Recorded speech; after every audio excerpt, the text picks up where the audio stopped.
That's a great question, and I talk to people about being the Paul and Paulette Revere's of your neighborhoods and so forth, and I talk about this in Liberty and Tyranny too. You know, there are tens of millions of us. If we speak to 10 people, and we convince 2 or 3, there's many more millions of us. So at a minimum, because I know everybody's not going to run out there and start a group or join a group or whatever, but at a minimum, why don't you start talking to your family members and your friends and your coworkers and your neighbors and make this something that people can at least start to think about? Because I bet you talk to your neighbors and they go, can you believe this Obamacare? Can you believe, my God, where are we going to go with this? Do you believe this? Say, I agree with you. Now let me tell you about something. And talk about it. Well, Mark, I can't talk about it the way you do. I'm not that knowledgeable. That's why I wrote this. So you can talk about it to the extent you want to talk about it. You don't even have to read the whole book. I put the first chapter out there for free. Read the first chapter. That'll give you enough information. But, you know, ideas, as I say on there, have consequences. And the only idea in the United States is not an authoritarian, centralized government with an iron fist. I think our ideas are better. And I think when people better understand them, I'm not talking about the drones. You know, the drones are the drones. You know a drone after you spend about 15 minutes with them, give it up. And just find somebody else who's willing to listen. These are people who are dug in ideologically and so forth. Spend your time talking to 2 or 3 or 4 other people. As for, I'm not the leader of the organizing front on this.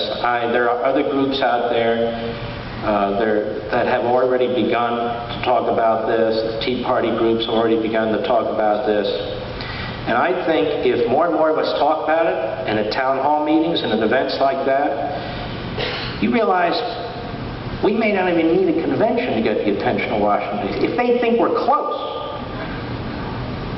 I'm not going to curse here because this is a hallowed institution. Some people may get it. But boy, you know what they'll do in their pants. We're close.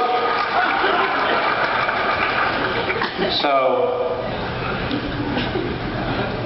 I just think that in addition, you know, how many of you think, let's try it this way, how many of you think just electing more Republicans will fix this?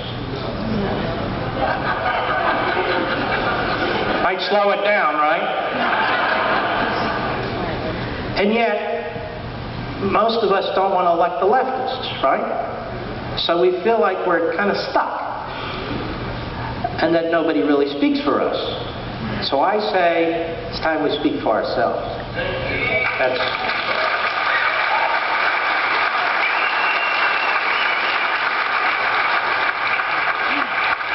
You go into those town hall meetings, and you ask them, do you believe in the Constitution? Yes. How so? I love this music. What is that? But seriously, you ask your member of Congress or your senator, do you believe in the Constitution? I would love to know what their answer is. They'll say yes. Well, what part of it do you believe in? When's the last time you read it? What does Article 5 say? And they go, well, we don't want this runaway convention. How can there possibly be a runaway convention when the state legislatures choose the delegates, the state legislatures can remove the delegates, the state legislatures determine the subject matter of the convention, and 3/4 of them have to approve what comes out of the convention. What runaway convention?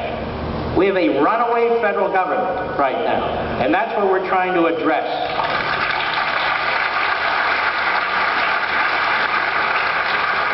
Bottom line is, we the people have a lot of power. It's hard when I talk to folks in the blue state, oh my God, you know about Jerry Brown? I do. I do. But every state is not California. And some states are on the cusp. And every state legislature isn't your runaway assembly here. We don't need 100%. We're not going to get 100%. I live next to a state we call Maryland. It's every bit as crappy as the government is here. Maybe even worse, if you can believe that. So anyway, but you know what's worse than California, Maryland? Federal government. The spending, the borrowing, the taxing, the regulations, the whole thing. Worse than California, New York, worse than the worst of the blue states, and you're in one of them, is the federal government. And the problem is you can't escape the federal government unless you leave the country. You can escape your state, but you cannot escape the federal government. So this is aimed at addressing that. I can't predict if it'll be successful or not, but I can predict that we have a shot at it if we embrace our Constitution in the frame. One critic, who's a conservative who I admire, said, "Oh, Marx thinks he's James Madison." Folks, I don't think I'm James Madison. I just read James Madison. And I'm telling you what James Madison said.